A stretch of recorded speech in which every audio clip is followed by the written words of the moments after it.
ഇന്ന് ചക്ക കൊണ്ട് നമുക്കൊരു ഐറ്റം ഉണ്ടാക്കി നോക്കിയാൽ. ഇത്രയും ചക്ക ഞാൻ ചവണിയെല്ലാം കളഞ്ഞ് പറക്കി വെച്ചിരിക്കുകയാണ്. ഇനി നമുക്കതൊന്ന് അരിഞ്ഞെടുക്കാം. കുറച്ച് വലിയ കഷ്ണങ്ങളായിട്ടാണ് അരിഞ്ഞ് വെച്ചിരിക്കുന്നത്. നമുക്കിനി അത് മിക്സിയുടെ ജാറിലൊന്ന് ഇട്ട് കൊടുക്കാം. ഇതൊന്ന് ക്രഷ് ചെയ്തെടുക്കാം. അരയണ്ട, ഒന്ന് ക്രഷ് ചെയ്തെടുക്കാം.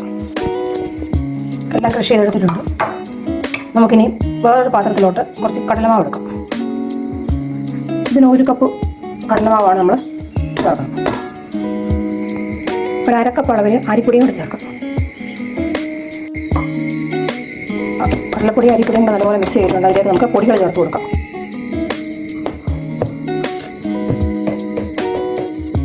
ഒരു 1/2 സ്പൂൺ ഉപ്പിട്ട് കൊടുക്കാം. ഒരു പിഞ്ച് മഞ്ഞൾപ്പൊടി ഇട്ട് കൊടുക്കാം. ഒരു 1/4 സ്പൂണ് മസാലപ്പൊടി ചേർത്ത് കൊടുക്കാം. ഒരു 1/4 സ്പൂൺ പിരിയമുളകിൻ്റെ പൊടി ഇട്ട് കൊടുക്കാം.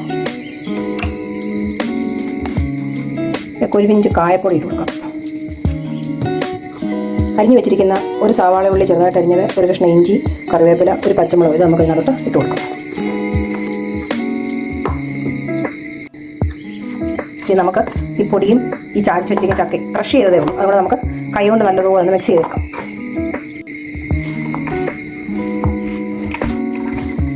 ചക്കയില്ലേ, ചക്കയുള്ള സീസണിൽ ചക്കയുടെ എല്ലാ വിഭവങ്ങളും നമുക്ക് ഉണ്ടാക്കി നോക്കാം. കുഞ്ഞുങ്ങളൊക്കെ ചക്ക വേവിച്ചതൊക്കെ കഴിക്കത്തില്ലെങ്കിൽ ഇതിനൊക്കെ നമ്മൾ ഉണ്ടാക്കി കൊടുക്കുകയാണെങ്കിൽ അവരൊക്കെ അത് കഴിച്ചോളും.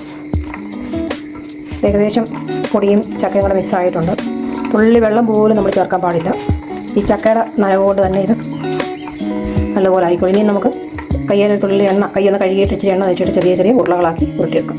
നമുക്ക് ഇഷ്ടമുള്ള രൂപത്തിൽ ഉരുട്ടിയെടുക്കാം. ഞാനൊരു പരിപ്പോടയുടെ ഷേപ്പിൽ ഉരുട്ടിയെടുത്തിട്ടുണ്ട്. ഇനി നമുക്ക് അത് ചുട്ടെടുക്കാം. തിരിച്ചിട്ട് എടുപ്പ് വെച്ച് വെളിച്ചെണ്ണ ഒഴിച്ചിട്ടുണ്ട്. നമുക്ക് അതിലേക്ക് ഓരോന്നായിട്ട് ഇട്ട് കൊടുക്കാം.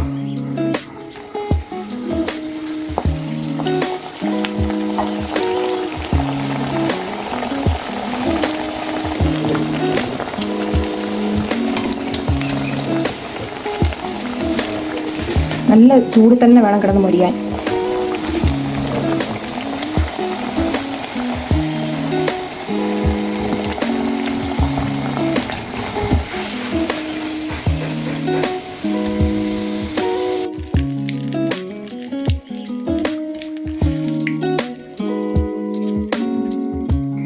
നമ്മുടെ വടയെല്ലാം വറുത്ത് കോരിയിട്ടുണ്ട്.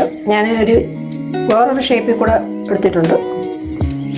നല്ല ക്രിസ്പിയാണ്, കഴിക്കാൻ നല്ല രസമാണ്. ഇതെല്ലാവരും ട്രൈ ചെയ്ത് നോക്കണം ചക്ക കിട്ടുമ്പോൾ. എൻ്റെ ഈ ചാനൽ ആദ്യമായിട്ടാണ് കാണുന്നതെങ്കിൽ ലൈക്ക് ചെയ്യണം, ഷെയർ ചെയ്യണം, സബ്സ്ക്രൈബ് ചെയ്യണം. Thank you.